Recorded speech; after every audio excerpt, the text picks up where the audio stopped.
That's definitely a lie. All right. All right, let's go ahead and start. All right. Bismillah, alhamdulillah, salatu wassalam ala rasulillah wa ala alihi wa sahbihi ajma'in. Assalamu alaikum, everybody. Alhamdulillah, we have some new people today, which is actually really cool. Alhamdulillah, we just kind of give everyone a context of where Roots is. I know there's some new people here, and there are some people here that are like their second time here. So just to explain what Roots is to everybody, inshallah. So Roots, obviously, as you can see, it's not a method. Okay, so like we alhamdulillah are an organization that what our goal is to deliver Islam in such a contextual manner, such a relevant manner, that nobody who walks out of a Roots program should ever feel that Islam isn't for them. Because growing up, that's like a really big issue, right? I mean, I had the same issue growing up in my own life where I was like 15, 16, and I realized to a certain degree that either, my religion that I was born into was something that I felt wasn't really mine, because I felt that everyone who was practicing it was either like above the age of 40, or the customs and the cultures and the practices were something that I just never understood. So it became very difficult for me as like a 15, 16-year-old to really understand my own faith. And then ultimately, when I was 18, 19, I was kind of finishing up high school, going into my freshman year of college. I finally was able to find some relevance in my Islam. And then all those stories of like the Prophet Muhammad SAW and the stories of the other prophets that existed, and then the Quran itself became much more of a relevant idea to me than something that was foreign. Then after that, I learned stories of the Prophet that was like, oh, I was actually in his position at a certain point in my life, right? He was also 18 at a certain point in his life. And I know that's kind of like something that a lot of our parents kind of claim they were, right? You're like, I was also your age. You're like, really? When? Like when like Alexander Graham Bell created the phone. So like it's hard to kind of like, put that into your context, because again, what we deem as religious, right, or the term religious has been kind of tainted in our lives, because and I always do this exercise. Like every time I ever teach a class, I always tell my group that I'm with to kind of close their eyes and in your mind picture what a religious person looks like. And literally, I kid you not, every single time I've ever done that exercise with a group of people, anybody, it doesn't matter if they're 16 or 13 or 21, with college students, it's always been the same exact answer. It's always been, oh, they're older. It's always like, oh, it's a woman who is like very, very like conservative looking, or the guy with a beard. I always ask them one thing that's very, very important. I said, well, is this person like happy? And they're like, no, this person's super serious. I'm like, well, that's not really what Islam is, right? Islam is not a religion that's like always like frowning. Like people have like these like weird marks on their face because they've never smiled before. Like that's never what Islam has ever been. And I honestly feel really sad for people who that is their experience of Islam. Because that can really, really unfortunately ruin your own interpretation and your own love for your religion. So that's what Roots in a nutshell we try to do, right? We try to kind of provide programs and social activities and classes like this and hangouts and gatherings where people really find a way to truly love their faith in a very organic manner. So this class and the class after that we do are focused on that, right? So this class that we do is focused on the lives of the prophets. And I'm pretty sure a lot of people have heard about prophets like Adam and Musa and Ibrahim and Isa and Yunus and all these different people. But we always heard them through like fairy tale stories, right? We're like, oh, this guy was swallowed by a whale. All right. We always kind of like, talk about it in that context, but we never talk about it in the context of reality. And so what we started last week was a really, really interesting kind of topic. And I want to kind of see who was here last week remembers it. So last week we talked about the mother of Prophet Musa. So the mother of Moses, alayhi salam. Which is really interesting because not always do the families of the prophets ever get any sort of light shed on them, right? We always talk about the prophets themselves, but we never talk about their families. And we know that, a person is very much shaped by their family. And we talked about this concept last week, the phrase that says the apple doesn't fall far from the tree. That phrase, what does that mean? Someone reiterated to me what that phrase is, the apple doesn't fall far from the tree. Yeah, Bilal, you had something. Like, you're not really far off from what you originate from. Okay, so you're not really far off from where you originate from. Okay, anyone else have any other way of putting it? Yeah, everyone agree with that definition? Something semi. What? You had your hand raised before. No, I was gonna do like the same thing. Okay, so I mean, so the apple doesn't fall far from the tree essentially means that, like, no matter who you are and how old you are, there will be certain moments where you do display a lot of similarities to the people that you're around and that you come from, mainly your family. A lot of us, at a younger age, and I remember, at 17, I think, like, the scariest statement to me is that, like, I'm like my parents. I was like, no, please don't say anything like that. Say anything but that. But then I realized, what happens is that you do subconsciously display certain traits of your family and your parents. And so the reality is that a lot of the prophets, the families that they came from really did shape who they were, whether it was a father who disagreed with what they said, like Ibrahim, or a mother who really displayed that faith that ended up being passed on to Prophet Musa alayhi salam. And so that's where we are today. So Prophet Musa's mother, just to recap for like a minute, everyone just kind of remember the story that we talked about last week. She was in the kingdom of Pharaoh, or the Pharaoh, who basically was a very tyrannical guy, who was obsessed with his own image, obsessed with his own power. This is why in Islam it's very, very important to understand the harms of arrogance, right? That arrogance can literally kill you as a person. You think that it's the thing that actually is like saving you because you're so in love with yourself and your own image, but in reality, it's the thing that's destroying you from within. And so Pharaoh was a very arrogant person. He literally was notably one of the worst human beings to ever exist in like religious context, because number one, he called himself like a deity. Like he actually believed that he was a god. And so because of that, there was this kind of fear that he had of ever kind of giving up his position in his community. And I don't know if anyone's ever experienced that to a smaller degree in their lives, where somebody's really, they're so obsessed with the position that they're in, they're afraid to hand it off to anybody else. Like you don't want to give it to somebody else. This happens like with families at times, like older siblings. I'm a middle child, so I always claim my middle children are just the best people of all time. They're the bridge. They're the perfect balance. Let's just admit it, guys. Middle children are the perfect balance in the family. Like you need the middle child. Literally, it's the balance that exists within the family that keeps the family together. The oldest kid is that like the super jaded one. That's like, life never gave me anything. I'm gonna hate everyone in my family because no one's ever fair to me. And the youngest kid's just like, the youngest one is just the one that was given up on. It's just like that project that never worked out. So exactly. Well, no. Why are kids spoiled? Kids are spoiled because parents just give up. They're like, I guess do what you want, right? I don't have energy for this anymore.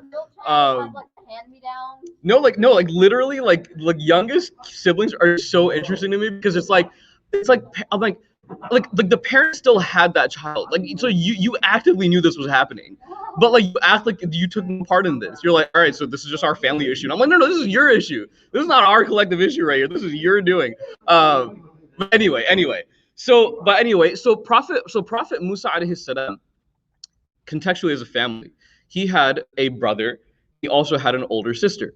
And so because of this kind of fear that Pharaoh had of giving up his position, he ultimately, this is one of the most cruel kind of jurisdiction, or one of the most cruel, I guess, law enforcement things that he did in his life that was extremely cruel, is that he, out of his fear of giving up his position, he would have every other year the baby boys in his kingdom to be basically killed and gotten rid of. And so Harun was born the year, Prophet Musa's brother was born the year where the kids were spared. And Musa was born the year where Pharaoh said that these are the kids that are going to be killed. And so out of fear, his mother, obviously the worst nightmare of a mother is to have like harm immediately affect like a newborn child. And so she made this really, really incredible dua to Allah to like protect her child, because this is, a dua of a mom. And I don't know if you guys, have ever realized this before, but I know this sounds kind of like, oh my God, this is like older religious people talk, but like, dua of moms are like next level. I'll tell you guys that. Like your mom's prayers for you are like, they are so unreal. Because I in my own experience, my own life, I have very, very seldom seen a human being make such sincere dua for another person where like there's literally tears flowing out of their eyes. And that happens almost every time your mom makes dua for you, whether you know it or not. Like there's always this sense of like, there's a hadith in the Prophet that says that you should want for your brother what you want for yourself, but it's very hard to turn that into reality, right? Like if you want something so badly for yourself, it's very difficult for you to, in reality, have that same exact yearning for a person that you like. Like if you say, for example, you really want a certain job, like it'll be very hard for you. It's possible, but it'll be very hard for you to translate that same exact desire for another person. Like you want that exact same level of happiness for another person. But the one relationship where that without a shadow of a doubt exists is with your mom. Like your mother literally would rather go poor and have you be rich and like instead. Your mother would rather have her suffer through sadness and pain than to see you go through sadness and pain. Like there will never be a moment where your mother decides otherwise. And so the dua of mothers are always extremely beautiful. And so she made this dua for her kid, right? Oh, Allah protect my kid. And remember what we talked about last week, the answer to her dua. So Allah Ta'ala, he actually says in Surah Al-Qasas, he answers her dua and he says, do not be afraid. La tahzan means do not be afraid and do not be sad. Or la tahzan means do not be afraid, wa la takhafu, and do not be sad. Right? And do not be afraid, do not be sad. And those were the two commands that Allah gave her. He's like, don't be sad and don't be afraid. And then he follows those two up with a couple of commands. He says to her, and now you put your child in a basket, float him down a river. You float him down a river. And and anyone who hears that command is like, okay, yeah, that's not gonna happen, right? like that's cool and all, like I get it, but that's not gonna happen. This is like, and we talked about this last week. If you float a child down a river, what are the possible outcomes of that? That situation. They could drown. They could float off into somewhere you don't know where they're going. Like what are the odds of this kid surviving, right? But Allah told her, listen, you made dua to me. You made dua to me, and sometimes, and by the way, sometimes your dua will not be responded by something you want to hear. Y'all ever have that go through in your life, right? You made a dua, you're like, oh Allah, give me like, I want like a 4.9 GPA, which is like close to like a perfect GPA or whatever, or like a 3.9 GPA is like close to a perfect GPA. I was out for a while. And then you get back like at the end of the year, you try your hardest, you study for all your exams, you do all your homework, you take all your exams properly, and you end up getting like a 3.5. And you're like, well, Allah, I thought we talked about this, right? Like, And this is the real kind of misunderstanding of dua is. Muslims think that dua is like a restaurant order. You're like, okay, I want the spaghetti and then I want the garlic bread on the side. If it's not on the side, I'm gonna return it back to the kitchen. Like, that's not what dua is. Dua is not like, oh hey Allah, I want A, B, C, D, E, F, and then if it doesn't come back in that order, then I'm gonna return it back to you. Like that's not how it works. You get exactly what you get. And even though you may not be able to see certain wisdoms behind that answer, there are certain wisdoms that you yourself are not being able to see right at that moment. And so Allah tells her, don't be afraid and don't be upset. And now I need you to just put your kid in a basket and float him down a river. And I know that you guys are like, wow, this is insane. But there's one very beautiful narration in the Quran where it says, La yukallifullahu nafsan illa wus'aha in Surah Al-Baqarah, which literally means that God does not test a soul with more than what it can bear. Meaning that this command of Allah to put her child in a basket and float him down a river was very specific to her. If you made that dua about your child, Allah probably wouldn't say that to you because you probably wouldn't be able to handle it. Okay? Like every test in a person's life is very fine-tuned for their own life. Okay? Imagine the hardest thing you've ever gotten through with you in your life. Like, think about it right now. What's one of the hardest things you've ever had to deal with in your life? And think about it, that if it was another person going through that, they wouldn't have been able to deal with it. Guaranteed. It was just you. Because Allah made it just for you. It wasn't for anybody else. It wasn't meant for anybody else. Did you ever lose somebody in your life that was extremely close to you? You did. And that person passed away in a very specific manner. And you went through that hardship in your life because Allah wanted you to go through it, not somebody next to you, right? Have you guys ever thought about like these like super philosophical questions, like why is there a person who is like starving, hungry in like Yemen and in Palestine and Syria, and why are we here like enjoying air conditioning and food and water, clean water, all that stuff? Like what did we do to deserve it? Who knows? If you were in their position, you may not have been able to handle it for so long. That kid's still alive. Like that kid in Yemen or Syria or Egypt or wherever he is or she is, they're still alive and they're taking that test like a champion because they can handle it. If you were in their position, you wouldn't be able to handle it. I mean, think about how honestly, and I love everybody here, and obviously, like, you know, make dua for everybody here, but think about how honestly privileged we are. Seriously. Dude, like, we live in Dallas, Texas, and we go outside for like 5 minutes and we complain about the heat, right? We're like, oh my God, I can like make like unda paratha on the side, you know, sidewalk. Like, you know, it's so hot, you know, oh my God, like, why did anyone like decide to settle in this stupid godforsaken state? Like, we complain about like 5 minutes of being outside. Dude, there are kids who are like exposed to 110-degree weather like on a daily. That's just their life. That's not our life. Our life is like being inside in 70-degree air conditioned like weather temperature. Like that's what we're dealing with here. You know, like, we're like, oh, it's hot in here. yeah, and think about it, like, and to a point that Iman just made. I mean, think about how many times we complain about air conditioning not being perfect, right? Y'all ever like go through the winter time in Dallas, Texas, where like it's like 70 degrees in your house? You're like, oh my God, the second coming of the ice age, right? It's here. And you're still like in nice sweatshirts and sweatpants and 70 degrees inside your house. The heater just doesn't turn on every minute. Like, you're like, oh my God, just tell them to go out and get the milk and the bread, please. Like, we need to prepare for this. This is going to get rough, right?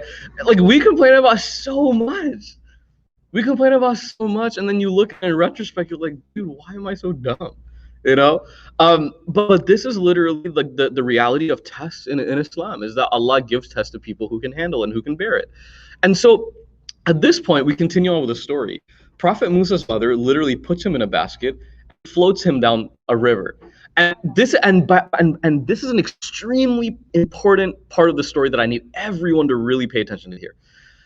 There are unfortunately a large amount of people who mistranslate and misunderstand religion as just praying to God and not doing anything to cover your own bases. Okay, that's not what Islam is. Islam doesn't mean, hey, you go make dua and then you hop in that car and you drive like a maniac. Do whatever you got to do, brother. God's got your back, right? And like, no, like that's not what religion is, and it's never been like that. It's never like it's never like, oh hey, I prayed Isha last night and prayed Fajr this morning, so for this exam that's in first period that I didn't study for, I should receive an A.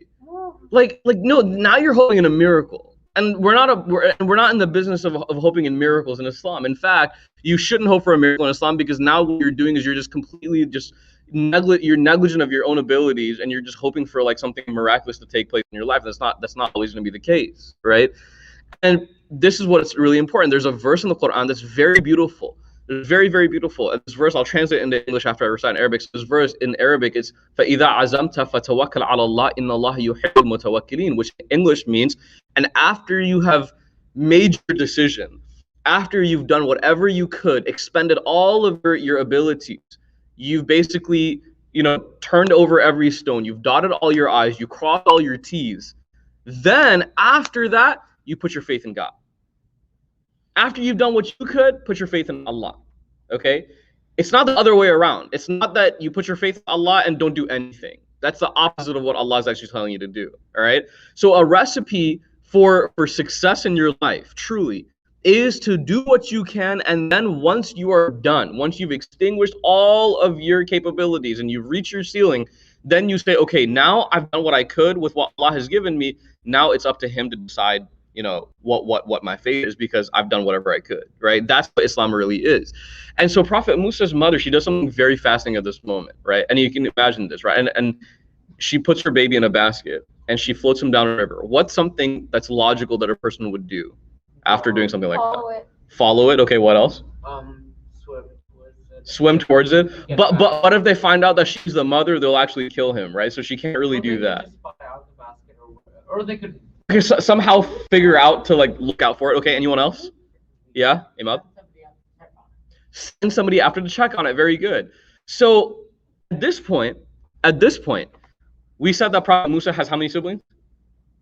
Two, right? He has two. Where'd the father go? He has a brother and a sister. The father, there's an interesting narration about him. We'll cover at the end. So there are two siblings, okay? A brother and a sister.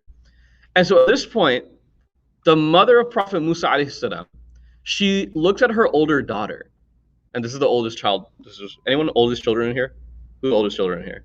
Okay, he's like, should I raise my hand or no? I was like, should I? So oldest children always have, mashallah, like that second parent role. Everyone agree? No.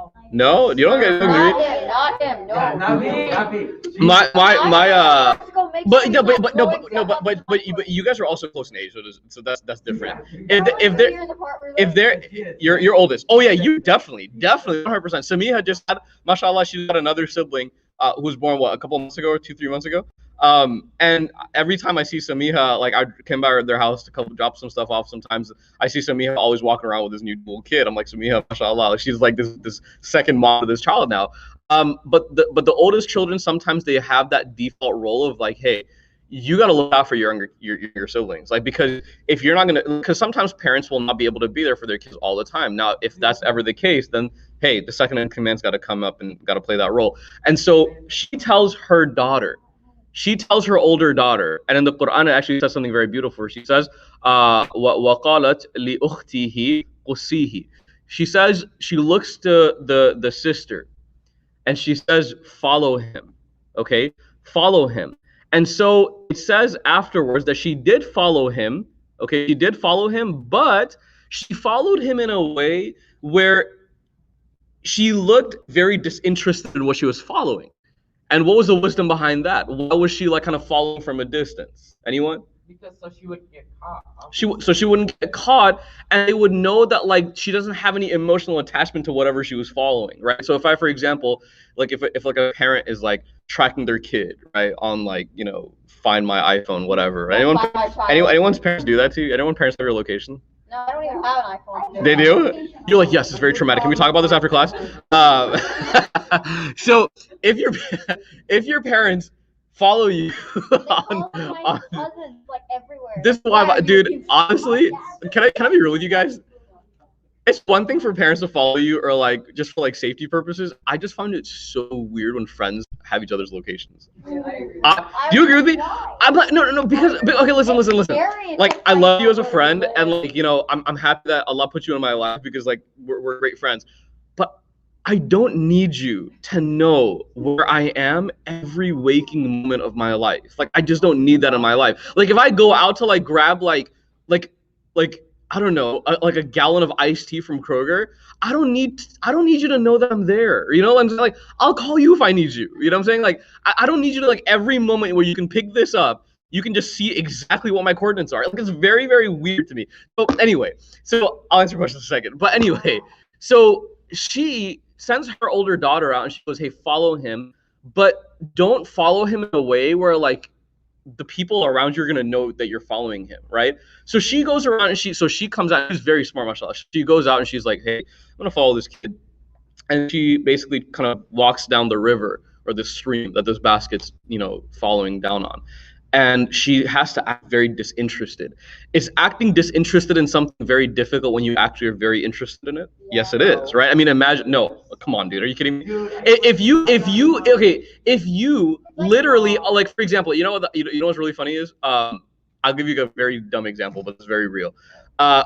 When I was in college, no one here is in college yet, but maybe you are. I don't know, maybe you are. But if you're in college and if you go to a very, very crowded campus, there's this inevitable battle that happens every single day called parking lot wars, where you, like, especially if you go to like very popular time classes like 9 a.m. or 10 a.m. or whatever, like there's going to be a plethora of people that are going to be parking during that time period. So I had classes during that time, my freshman, sophomore, and junior year of my college time, and I remember I had like a 9 a.m. class that was like, it was like 150 people at that class, and every morning you would get there, it's like, subhanallah, like the battle of like the end of the earth. Like, you would literally just be like trying to figure out how you can squeeze into a parking spot. Hey, are you leaving? You have to do that weird awkward, hey, are you leaving type of thing, where like, and then inevitably what happens is that if you have a friend that has the same class as you and they're a little, like, you know, a minute or two late, they're like, hey, if there's a parking lot that you see, just like save that spot for me. So I've been in that position before where I've gotten there a little bit earlier, and then a friend texts me like, hey, if you see a spot, let me know.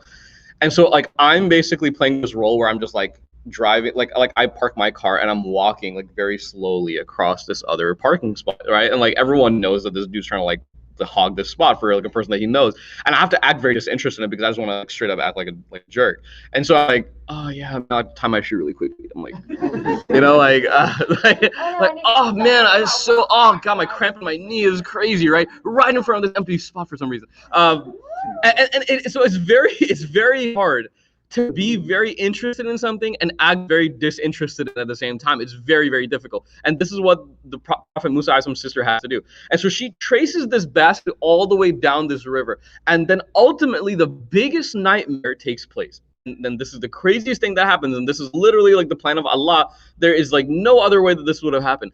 But this river literally floats downstream into the same exact place that they're trying to have this baby avoid, which is the palace of Fir'aun. Like literally it just completely just like kind of flows down the stream in the exact same location where if Prophet Musa's mother could have made any dua, it would have been to keep him away from that. But it's exactly what had happened, and he literally ends up in the kingdom and the palace of Fir'aun himself. And now what happens next is very interesting because you would think that one of the guards would pick him up, or Fir'aun himself would pick him up, or the strange basket. We don't know what's inside of it. But what happens is that Allah continues to test people's faith. How much do you believe in me? How much do you trust me? Can you be pushed to the brink of like anxiety, but have trust in me that I will deliver for you at the end of the day? Can you do that for me? Because at the end of the day, Iman is all about that. Iman is not about when times are easy. Okay? Being a good Muslim when times are easy, that's not what Islam is about. Okay? Islam is not about when times are always simple and easy and everything's good and happy and oh my God, all my friends love me and my parents are happy with me and I'm getting good grades and my resume is beautiful and everything is going well and I'm being able to pay all my bills. Islam comes in, how good of a Muslim are you when you have that argument with your parents? How good of a Muslim are you when you get rejected from that college that you applied for?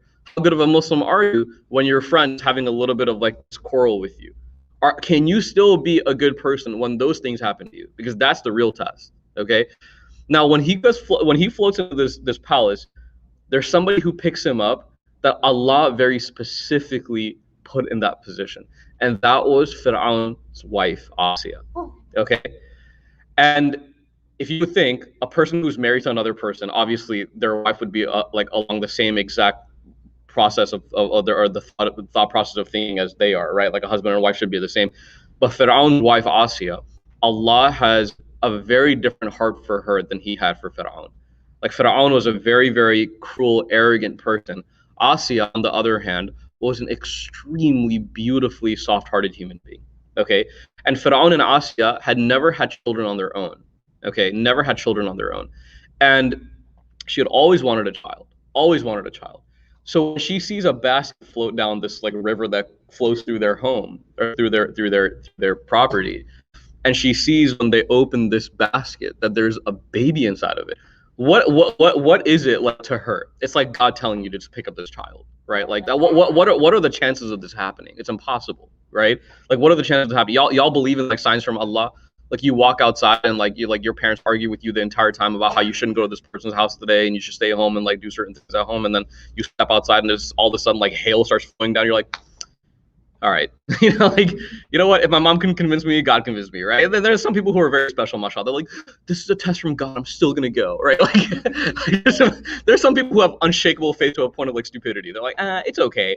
God's got my back, right? They like go, this is like the opposite of what we're supposed to be doing. You're like, didn't God say to persevere? Like, and so like, there's certain hints, right? There's certain hints that we believe in. Like, hey, listen, you should probably listen to some signs, right?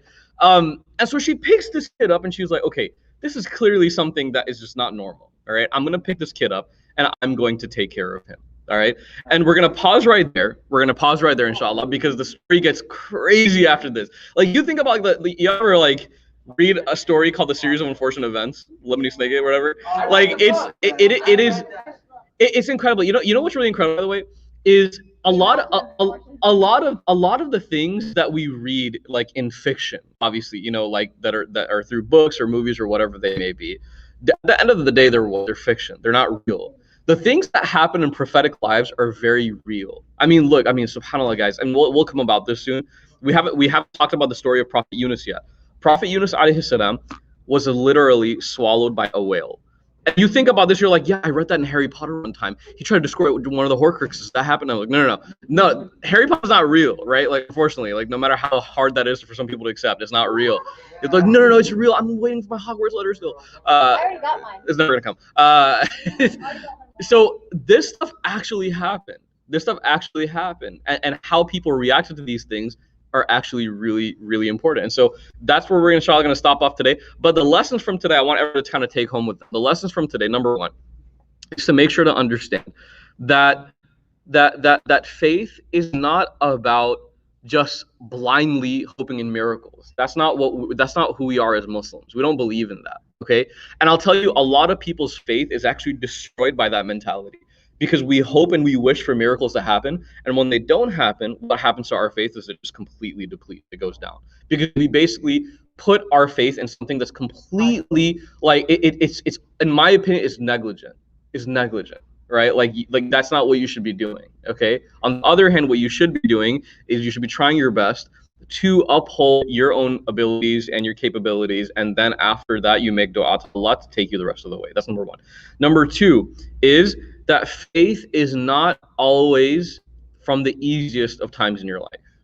Don't just think that, oh, hey, like I'm a great Muslim in Ramadan, right? We always have this. Ramadan is like honestly, like this is why there's this kind of narration where it's like if you cannot, I'm paraphrasing it, but if you cannot basically get your act together in the month of Ramadan, then it's going to be extremely hard for you to get your act together the rest of the year, right? Like there is this kind of like guilt conscious that comes up in your life in the month of Ramadan. Like when you're fasting, most of y'all while you're fasting, you're not going to go rob a bank like after you like eat suhoor. You're like, Bismillah ar-Rahman ar-Rahim, time to go and like do this really bad thing, right? Like it's not going to happen. But faith is really, it's really manifested in the most difficult times in your life. Okay, like what happens again when you fail an exam? Can you still, after you fail an exam, go and pray Maghrib? Or do you say, hey, I failed this exam, Maghrib's not even worth it, right? And this is a real conversation. So inshallah, we'll stop there for today. We ask Allah subhanahu wa ta'ala to accept from us. We ask Allah to make us people who are strong in faith, not just in the ease of times, but in the most difficult of times as well. And we ask Allah subhanahu wa ta'ala to always allow us to put our trust in Him when times get tough, and completely rely upon Him, inshallah, after we've done whatever we can in our capability. Ameen ya Rabbal Alameen. Jazakumullah khairan. Everybody, thank you so much for coming through today. Anybody have any sort of questions or comments or anything yet? You got something? I wanted to add that Pharaoh was also known as the king of steaks, not meat steaks, as in like he impaired people. Oh, yeah, this is true. That's a very interesting point you made. All right, anybody else? Yeah. Why do you need a computer and iPad and a phone? Because I'll tell you exactly why. Every time I teach a class, I inevitably have to go through the horror of getting an onslaught of messages from people on Roots Telegram groups and WhatsApp groups about why things weren't live streamed. And so alhamdulillah, Roots has a community that's not only local. We have a national and alhamdulillah international community. So people that are, and this is another huge blessing that I want to kind of tell you guys, is that your ability to do this, by the way, like coming here and reflecting on something super relevant in your faith, enjoying some food after, is very, very rare. Dude, I've been to communities in the US. Y'all ever heard of Jackson, Mississippi? No, you probably haven't. It doesn't exist. I'm just kidding. It does exist. I went to Jackson, Mississippi, where literally they're like, dude, we will fly you in like every month if you could just do this for like a weekend for us. Like literally. They're like, we'll pay for your flight. We'll pay for everything. Just come in and do a class like this for our community, just one weekend every single month, and they're literally paying for it. This is free. Are you So well, I have, alhamdulillah, I have gone before. But don't take things for granted like this, because there are other people who are literally in random parts of the world who they watch stuff like this through like a camera, and they're like, man, I want to be there. Like people talk about Roots, like they're like, oh my God, do you go to Roots? And like people who are here are like, oh yeah, it's just Roots, it's normal. For somebody in like some random town in the US, they're like, oh my God, like you guys have that in your own city?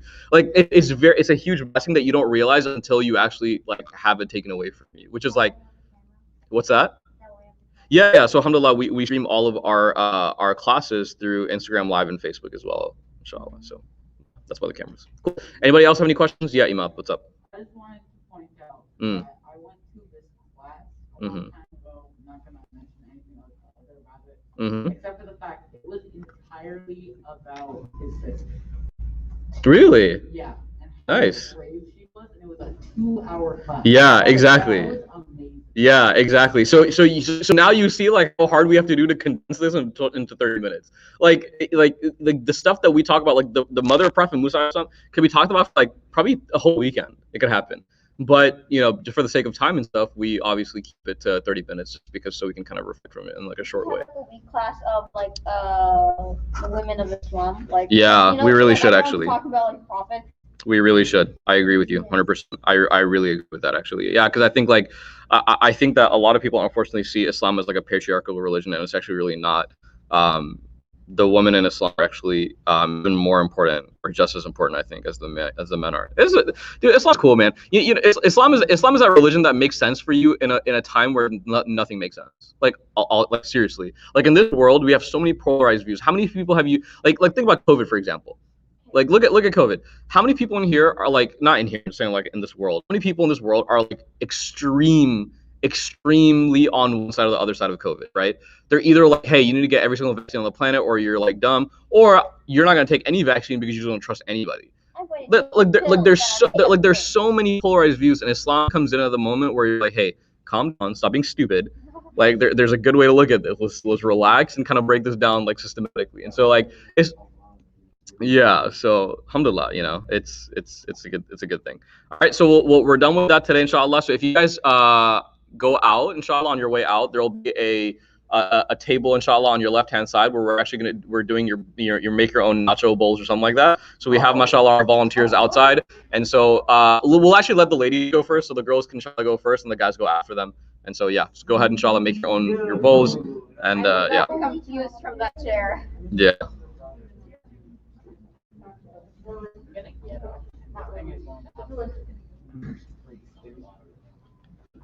What's up, Zayn? Go ahead, do your thing. You don't ask me. No, keep the chairs. There's a class after you guys. Yeah. Oh man. Muhammad, do you have a phone? You do? Okay. Let me call you this week to talk about what that whole thing was with your grandmother. Okay. Can you privately talk like away from them? Is that possible or no? It's kind of hard. Okay. Because like they're probably like around you somehow, they can hear you. Okay. Let's do this. Is there a time of the week where like your grandparents like aren't home, or like they're always home? Okay.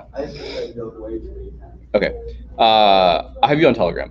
Let me message you on Telegram, and we'll try to figure out a time where you and I can talk privately, inshallah. Okay? Because I like obviously like what she was saying is like it's important, but at the same time like there's ways of figuring things out in a much more like normal way, inshallah. We'll figure it out. Okay.